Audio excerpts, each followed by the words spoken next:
Hello everyone, welcome to my YouTube channel being a best teacher. आज की इस video में हम नॉलेज इन करिकुलम से क्लास 6 करेंगे, यूनिट 2 से। इससे पहले ऑलरेडी हम यूनिट 1 से एक क्लास कर चुके हैं, that is class 5। And starting की जो हमारी 4 क्लासेस थी वो थी यूनिट 1 पे, that is unit class number 1, class number 2, class number 3, 4। So let's begin with today's class. And आज की क्लास बहुत इंटरेस्टिंग होने वाली है। डीप में हम काफी सारे टॉपिक्स हैं उनको कवर कर लेंगे जिन पे आपके एमसीक्यू बेस्ड क्वेश्चंस आ सकते हैं। सो चलिए स्टार्ट करते हैं। पीडीएफ आपको मिल जाएगा हमारे टेलीग्राम चैनल से, जो कि है being a best teacher, and link description box में है। आप डायरेक्टली जाकर सब्सक्राइब करके वहां से पीडीएफ ले सकते हैं। ईमेल एड्रेस है हमारा beingabestteacher@gmail.com। एंड कोई भी क्वेरी हो so please feel free to email us at any time. तो चलिए शुरू करते हैं क्वेश्चन नंबर 1 से। First question is the ideas, customs and behavior, social behavior of a particular society of people is called what? क्या बोलेंगे हम? देखिए, लोगों के एक विषय, समाज के विचार, रीति रिवाज और सामाजिक व्यवहार को क्या बोलेंगे? इंग्लिश हिंदी दोनों में आपको क्वेश्चंस मिल जाएंगे। आप कोई से भी लैंग्वेज में पढ़ना चाहते हैं तो क्वेश्चंस रेफर कर सकते हैं। First is society, second is culture, third is socialization, fourth is epistemology. देखिए, आइडियाज, कस्टम, सोशल बिहेवियर ये किसके अंडर आएंगे? Of a particular society of people, तो ये आते हैं कल्चर के अंदर, संस्कृति के अंदर। और देखिए, संस्कृति की बात की जाए तो हर जगह की संस्कृति अलग होती है, और संस्कृति की भी सब संस्कृति होती है, कल्चर के भी सब कल्चर होते हैं। आगे आगे क्वेश्चन करेंगे तो और चीजें आपको क्लैरिफाई होंगी। नेक्स्ट है यहाँ पे देखिए, nature of knowing of culture. ये टेबल बहुत इंपॉर्टेंट है, इसके बेस्ड पे आपके 2-3 क्वेश्चन डेफिनेटली एग्जाम में कवर हो जाएंगे। सो इसको जरूर एक बार रीड करें, इसमें कुछ न्यू नहीं है, सब आप जानते हैं, जस्ट आपको एक रीडिंग देनी है। देखिए, नेचर नोइंग ऑफ कल्चर, आप बेसिकली कल्चर के बारे में ही चीजें हैं जो पता होनी चाहिए। Different societies have different culture, जैसा कि मैंने बताया हर सोसाइटी का अलग टाइप का कल्चर होता है। जैसे हम बोल देते हैं western culture, Indian culture, examples. और इंडिया के अंदर भी आप लेंगे तो north Indian culture, south Indian culture, south Indian के अंदर भी लेंगे तो डिफरेंट डिफरेंट कल्चर्स। तो कल्चर्स के भी सब कल्चर्स होते हैं। Culture is always developing and changing. देखिए, कल्चर हमेशा डेवलपिंग होता है और चेंज होता रहता है। समय के साथ परिवर्तन हर चीज में आता है, तो कल्चर में भी डेवलपमेंट के साथ चेंजेस आते हैं। Next is culture is the scope of societies values, idols, ideas and symbols. देखिए, हर चीज का कुछ ना कुछ प्रतीक होता है, तो कल्चर जो है उसका भी प्रतीक है। वो एक सोसाइटी की परंपराओं को, सोसाइटी के सिंबल्स, उनके आइडियाज, ये वैल्यूज, ये सब दर्शाता है। Next is universal is culture. देखिए, यूनिवर्सल जो है वो आपका मतलब हर जगह का कल्चर एक अलग होता है, आपको हर जगह में कल्चर देखने को मिलेगा। ऐसी कोई सोसाइटी नहीं है जहाँ का कोई कल्चर नहीं होगा। So every place has a different type of culture. Next is the culture of a society consist of several सब कल्चर्स। अब देखिए, जैसा ये मैंने फर्स्ट पॉइंट पे आपको एक्सप्लेन कर दिया था कि सोसाइटीज के भी सब कल्चर्स होते हैं। Next is culture is constantly progressive. Progress होती रहती है, डेवलप होता रहता है और साथ में चेंज भी होता रहता है। The natural of the culture is very broad. The nature of culture is very broad basically. देखिए, ब्रॉड है कल्चर, कोई छोटी टर्म तो है नहीं कि सिर्फ एक क्षेत्र से बिलोंग करता है, पूरे यूनिवर्स से बिलोंग करता है।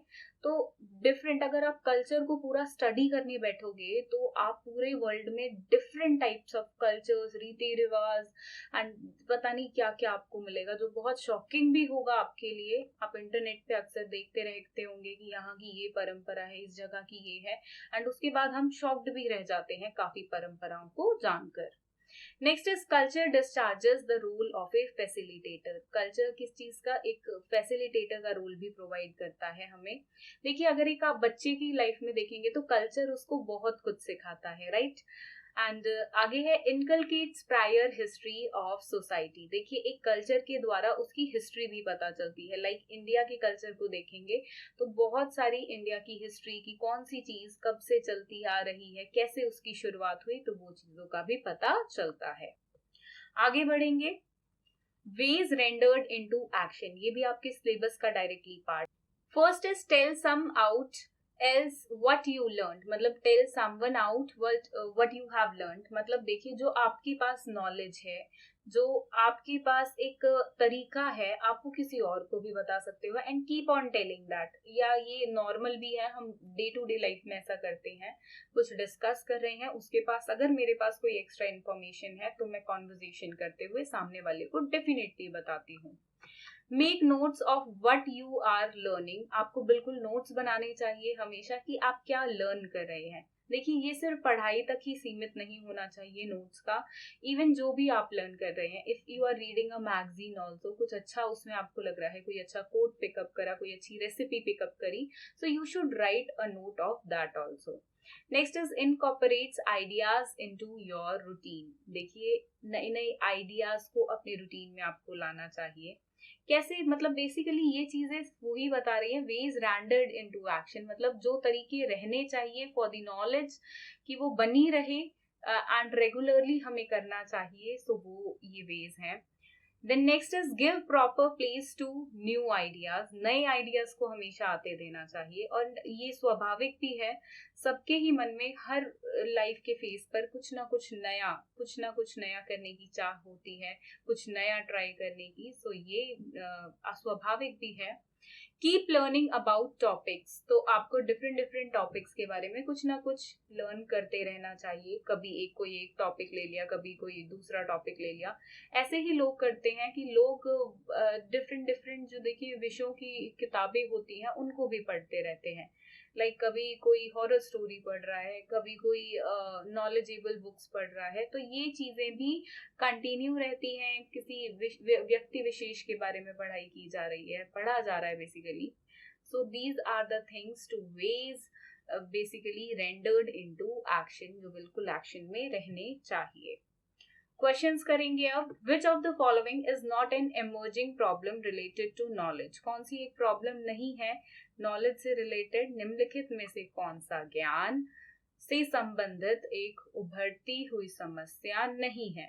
First is problem of fund. देखिए फंड्स हर चीज के लिए चाहिए होते हैं। फॉर एग्जाम्पल अगर एक स्कूल को भी स्थापित करना है जो नॉलेज का इंस्टीट्यूट होगा तो वहां पे भी फंड्स चाहिए, तो फंड्स चाहिए होता है, इसकी प्रॉब्लम रहती है। Then problem of growing population, population जितनी बढ़ेगी उतने स्कूल चाहिए होंगे। मे बी एक टाइम पे अगर पॉपुलेशन जैसे बढ़ रही है हमारे देश की ऐसे ही बढ़ती रही तो मे बी हम उतनी अच्छी एजुकेशन अपने बच्चों को, अपने आने वाले भविष्य को ना दे पाए। तो दैट्स वाई गवर्नमेंट भी पॉपुलेशन कंट्रोल पे बहुत सारे मेजर्स कर रही है। Then problem of teaching and learning, शिक्षण और सीखने की समस्या। तो देखिए टीचिंग और लर्निंग की एज सच कोई प्रॉब्लम नहीं है। We have number of teachers, we have good number of colleges जो टीचिंग प्रोवाइड करते हैं, एंड लर्निंग तो सामने वाले को करनी है, आने वाली जनरेशन को करनी होती है, तो लर्निंग भी स्वाभाविक है, इसकी कोई प्रॉब्लम नहीं है। तो यहाँ पे नॉट हमसे पूछा है तो यही हमारा आंसर है। लास्ट पॉइंट है पॉवर्टी। पॉवर्टी की समस्या है, देखिए हमारी देश में गरीबी है और इसकी समस्या की ये एक प्रॉब्लम बहुत बड़ी है कि जिसकी वजह से बहुत सारी हमारी जो पॉपुलेशन है वो अनपढ़ रह जाती है, रह गई थी, एंड आने वाले समय में उम्मीद करते हैं चेंज हो जाए। So option third, problem of teaching and learning is the correct answer. Next is idealism क्या है। देखिए आदर्शवाद बोलते हैं, इसको समझना बहुत इंपॉर्टेंट है, वेरी इंपॉर्टेंट टर्म। यहाँ पे कुछ टर्म्स, 4 टर्म्स हैं बेसिकली आपकी, बट एक एड ऑन करेंगे हम। फर्स्ट इज आइडियलिज्म, नेचुरलिज्म आपका है, एंड और भी टर्म्स हैं आपकी, नेचुरलिज्म है, इसके बाद प्रैग्मेटिज्म है, एग्जिस्टेंटियलिज्म है, तो सभी को डिस्कस करेंगे हम, and it is very important to discuss them, and साथ में रियलिज्म को भी थोड़ा सा डिस्कस करेंगे, क्योंकि उस पे भी क्वेश्चंस जो एमसीक्यू एग्जाम्स ऑनगोइंग हैं, तो कुछ कुछ यूनिवर्सिटीज में सिलेबस में नहीं था बट इनसे रिलेटेड है वो, तो बिल्कुल क्वेश्चंस आए हुए हैं थोड़ा घुमा फिरा के। सो मेक श्योर कि आप रियलिज्म का भी कॉन्सेप्ट एक बार थोड़ा सा पढ़ ले। सो आइडियलिज्म, देखिए आइडियलिज्म क्या है, अब बिल्कुल सिंपल वर्ड्स में इसको समझेंगे। आइडियलिज्म मतलब वो लोग जो जिनकी मस्तिष्क में हमेशा भगवान से रिलेटेड चीजें चलती हैं, या भगवान को जो लोग बहुत मानते हैं, जो भी कार्य होता है उस पे बोल देते हैं कि ये तो भगवान की मर्जी थी इसलिए हुआ है। लाइक उनके घर अगर कोई बेटा पैदा होता है या बेटी पैदा होती है तो वो बोल देते हैं भगवान की कृपा थी, दैट्स वाई ये हुआ है। या कुछ अच्छा हुआ होता है या कुछ बुरा हुआ होता है तो भी कि भगवान की मर्जी थी इसलिए ऐसा हुआ है, भगवान ने जो किया होगा अच्छे के लिए किया हो गया। तो मतलब हर चीज में वो भगवान परमात्मा इनको जोड़ देते हैं।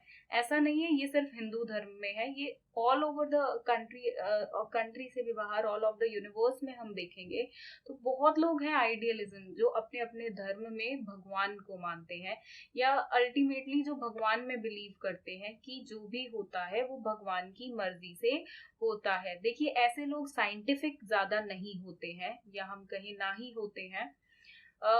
वो लोग जो होते हैं सिर्फ हर चीज में भगवान का, अगर आप देखेंगे तो हर चीज साइंटिफिक रीजंस जिन चीजों के पीछे होने चाहिए उनमें भी भगवान का दृष्टिकोण डाल देते हैं कि जो हुआ है वो भगवान की मर्जी से हुआ है। तो बहुत सारे लोग ऐसे आपके आसपास भी बिल्कुल होंगे तो आप रिलेट कर सकते हैं। तो वो है आदर्शवाद, आइडियलिज्म, एंड जो लोग ऐसे होते हैं उनको हम बोलते हैं आइडियलिस्टिक, आदर्शवादी। आप रीड कर सकते हैं, स्क्रीनशॉट यहाँ से ले सकते हैं। आगे बात करेंगे नेचुरलिज्म की, प्रकृतिवाद। देखिए जो प्रकृतिवाद किस्म के लोग होते हैं वो बिलीव नहीं करते हैं आइडियलिस्टिक थ्योरीज में, भगवान वगैरह पर। उनका मतलब नेचर से जुड़े हुए होते हैं वो लोग, और प्रकृति के स्वरूप में मतलब प्रकृति को मानते हैं और प्रकृति के अनुसार जीना चाहिए, ऐसे भी बोलते हैं, for the happy life. Like in लोगों का मानना होता है कि ज्यादा हमें मतलब किसी को दिखावे के लिए जीना नहीं चाहिए। इनको सिर्फ बेसिक फूड, बेसिक कपड़ा, बेसिक लाइफ की जितनी भी नेसेसिटीज हैं सिर्फ वही चाहिए होती हैं। कोई दिखावे की दुनिया में विश्वास नहीं रखते हैं। लाइक अगर बात की जाए नॉर्मल, अगर हम किसी भी आपके आसपास भी आप देख सकते हैं, मे बी हम और मैं या आप भी उसी किस्म के हो कि हम थोड़ा बहुत दिखावे में बिल्कुल विश्वास करते हैं, कुछ ज्यादा भी करते हैं कई बार, कि सामने वाले ने ये किया है तो मैं भी करूंगा। अगर उसके पास अच्छे जूते हैं तो अब मुझे उससे महंगे वाले जूते लाने हैं। तो ऐसी चीजें बिल्कुल हम एक वैसे वर्ल्ड में है एंड हमारे स्वभाव में ये चीजें आ गई हैं, and it's very common also, it's very natural. But जो नेचुरलिस्टिक पीपल होते हैं नेचुरलिज्म के according, they are not going to like live the life for others. वो अपने लिए जीते हैं, अपने लिए कि मुझे जीना अपने लिए है, सामने वाले को दिखाने के लिए नहीं जीना है। जो अक्सर हम लोगों में देखते हैं कि वो सामने वाले को दिखाने के लिए ज्यादा जीते हैं, अपने लिए कम जीते हैं। सो अच्छी है ये भी। आइडियलिज्म के बाद नेचुरलिज्म है जो कवर किया हमने, आप यहाँ से रीड कर सकते हैं। ओवरऑल मैंने आपको इसका जो एक मीनिंग है वो मैंने आपको बता दिया। नेक्स्ट है प्रिंसिपल्स है यहाँ पे नेचुरलिज्म के। First is this world is a natural creation. देखिए ये जो वर्ल्ड है वो नेचुरली बना है, तो बिल्कुल उनका मानना यही होता है कि नेचुरली क्रिएट हुआ है, हर चीज को नेचर से जोड़ देते हैं, and they are not idealistic, भगवान वगैरह पे बिल्कुल बिलीव नहीं करते हैं। This physical world is only truth. जो हमारा सामाजिक जो देखिए दीन दुनिया है बेसिकली, वो उनके लिए फिजिकल वर्ल्ड से ही रिलेटेड है, प्रकृतिवादी प्रॉपरली, जैसा कि नेम से ही सजेस्ट हो रहा है। बिल्कुल भी इनका मोह माया त्याग भी होती है, मोह माया से दूर होते हैं, कोई स्पिरिचुअल वर्ल्ड में, स्पिरिचुअल चीजों में, भक्ति में, इन सब में नहीं मानते हैं। Soul is conscience tick substance. अब देखिए ये लोग जो होते हैं अपने में ही खुश रहते हैं, अपने से इनको मतलब होता है, अपने आप को खुश करना चाहते हैं। लाइक अगर किसी एक व्यक्ति को अगर आप देखेंगे, किसी को भी आप अपने इर्द गिर्द पिक कर सकते हैं, वो सामने वाले के लिए लाइक अगर वो उसके पास इनोवा गाड़ी है तो अब मैं उससे महंगी गाड़ी खरीदूंगा, मैं ऑडी लूंगा। तो यहाँ पे क्या आ गया, यहाँ पे दिखावा आ जाता है। लेकिन जो नेचुरलिस्टिक पीपल हैं वो अपने लिए जीते हैं, उनको कोई मोह माया से दिखावे से फर्क नहीं पड़ता है, अपनी खुशी के लिए, क्योंकि वो मानते हैं कि जीवन मेरा है तो मैं अपने लिए जीऊंगा, खुद को खुश करना ये मेरा दायित्व कर्तव्य है, ये मेरी ड्यूटी है। नेक्स्ट इज प्रैग्मेटिज्म, व्यवहारवाद है यहाँ पे, बेसिकली इसको प्रयोजनवाद हम बोलते हैं हिंदी में। देखिए प्रैग्मेटिज्म किस्म के जो लोग होते हैं वो रियलिस्टिक होते हैं एक तरह से, मतलब जो एक्शन में रहते हैं, जो सेंसिबल बातें करते हैं, जो आपकी देखिए मतलब हर चीज का कोई भी प्रॉब्लम है तो वो उसका सॉल्यूशन निकालने की तरफ बात करेंगे। स्पिरिचुअल बिल्कुल नहीं होते हैं और इनका मानना होता है कि हम हमेशा काम करते रहना चाहिए एक इंसान को, एंड काम करने से ही जो है वो किसी चीज का सॉल्यूशन निकलेगा। तो प्रैग्मेटिज्म ये आपका बेसिकली है प्रयोजनवाद, हमेशा कोई ना कोई प्रयोग करते रहते हैं ऐसे लोग, एक्शन में रहते हैं, कुछ ना कुछ कार्य में इन्वॉल्व हमेशा मिलेंगे, प्रैक्टिकल बातें करते हैं, लॉजिकल सेंसिबल बातें करते हैं, सेंसिबल चीजें करते हैं, कार्य भी इनके बिल्कुल सॉर्टेड प्रैक्टिकल लाइफ में बिलीव करते हैं, बिल्कुल लाइफ के साथ प्रैक्टिकल होते हैं। तो ये है आपकी pragmatism in very short, I have explained you. And spiritual बातों पे कोई बिल्कुल भी नहीं होते हैं, ना नेचुरलिज्म में थे, ना आपके प्रैग्मेटिज्म में प्रयोजनवाद में है। कुछ यहाँ पे फंडामेंटल प्रिंसिपल्स हैं प्रैग्मेटिज्म के। फर्स्ट है goal of happy life is to live happy life. हमारी जिंदगी का गोल है कि हम खुशी से लाइफ बिताएं, खुश रहें। Truth and values are changeable, truth और वैल्यू जो है वो चेंज होते रहते हैं। This physical world is only truth and there is no additional things. मतलब देखिए ये लोग जो होते हैं वो फिजिकल चीजों में बिलीव रखते हैं, फिजिकल वर्ल्ड में बिलीव रखते हैं, मेहनत में किसी चीज का सॉल्यूशन निकालना है तो उसके लिए क्रिया की जाए, उसके लिए कोई ना कोई कार्य किया जाए, उसमें बिलीव रखते हैं। Next is this universe और world is the result of many elements। तो इनका मानना होता है कि ये जो हमारा वर्ल्ड है ये बहुत सारे एलिमेंट से बना है, उसका रिजल्ट है ये पूरा universe. Next is soul is substance created active element and god is mere imagination of humans. तो इनका मानना होता है कि जो ह्यूमन का क्रिएशन है, जो सोल है, ये सब हमारी जो आत्मा है, ये एक सब्सटेंस है, फिजिकल वर्ल्ड से आई है, बट जो लोग बोलते हैं कि गॉड की वजह से आई है, भगवान ने हमें बनाया है, जो इस किस्म की बातें करते हैं वो सिर्फ लोगों की मस्तिष्क में बातें चल रही होती है, उनके ख्याली पुलाव होते हैं या उनकी इमेजिनेशन होती है। तो वो बेसिकली प्रैग्मेटिज्म किस्म के जो लोग होते हैं उनका मानना होता है, प्रैग्मेटिज्म थ्योरी का मानना होता है। Next is social skills are essential for social growth. देखिए एक इंडिविजुअल की सोशल ग्रोथ हो तो उसके लिए सोशल स्किल्स होना आवश्यक है। Next is social growth is essential to live happily, और सोशल ग्रोथ होनी जरूरी भी है, तभी एक इंडिविजुअल खुशी से जिंदगी हैप्पीली लाइफ बिता पाएगा। नेक्स्ट इज एग्जिस्टेंटियलिज्म, जिसको अस्तित्ववाद बोलते हैं हम हिंदी में। तो देखिए ये जो आपकी फिलॉसफी है ये मॉडर्न फिलॉसफी है 19th सेंचुरी की, एंड इसमें ह्यूमन एग्जिस्टेंस की बात की जाती है कि कैसे अस्तित्व, मतलब एक इंसान के अस्तित्व की बात की जाती है बेसिकली। इसके अलावा आप और कोई भी फिलॉसफी देखेंगे जितनी भी हमने डिस्कस की, उसमें ह्यूमन एग्जिस्टेंस के बारे में, ह्यूमन के, इंसान के अस्तित्व के बारे में किसी में बात नहीं करी गई। सिर्फ एक ये फिलॉसफी है जिसमें ह्यूमन के, इंसान के अस्तित्व के बारे में बात की गई देखिए, एग्जिस्टेंशियलिज्म फिलॉसफी में इंसान को कैसे रहना चाहिए, इंसान का क्या अस्तित्व है, इन सब की बातें की गई हैं। कैसे एक लाइफ हैप्पीली बिता सकता है इंसान, उसके बारे में भी बात की गई है। तो बड़ी ही अच्छी थ्योरी है ये। लाइफ को कैसे जीना है उस पर आधारित है। एंड स्वतंत्रता और पसंद से कैसे एक व्यक्ति जी सकता है, उसके बारे में ये थ्योरी बेसिकली बताती है। तो चलिए कुछ क्वेश्चंस करेंगे अब हम। इन पे बेस्ड बहुत सारी हमने नॉलेज तो ले ली and main is MCQ attend कर पाए हम। सो pragmatism emphasizes on what? Spiritual truth, physical truth, changeable truth या universal truth? Universal truth है ये बेसिकली। तो देखिए, pragmatism बात करता है changeable truth के बारे में, परिवर्तनशील सत्य के बारे में। Next is question number 4, the branch of philosophy which emphasizes more on the teacher.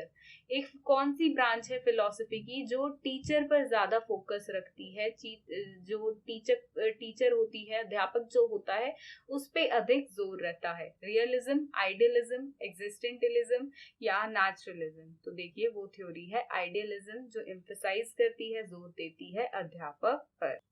Next is question number 5, whose educational thoughts most influenced by Vedanta? Vivekananda, Gandhi ji, Tagore और बिंदु? बहुत ही इंपॉर्टेंट क्वेश्चन है। ऐसा क्वेश्चन डेफिनेटली आपको एग्जाम में मिल सकता है and the correct answer is Vivekananda.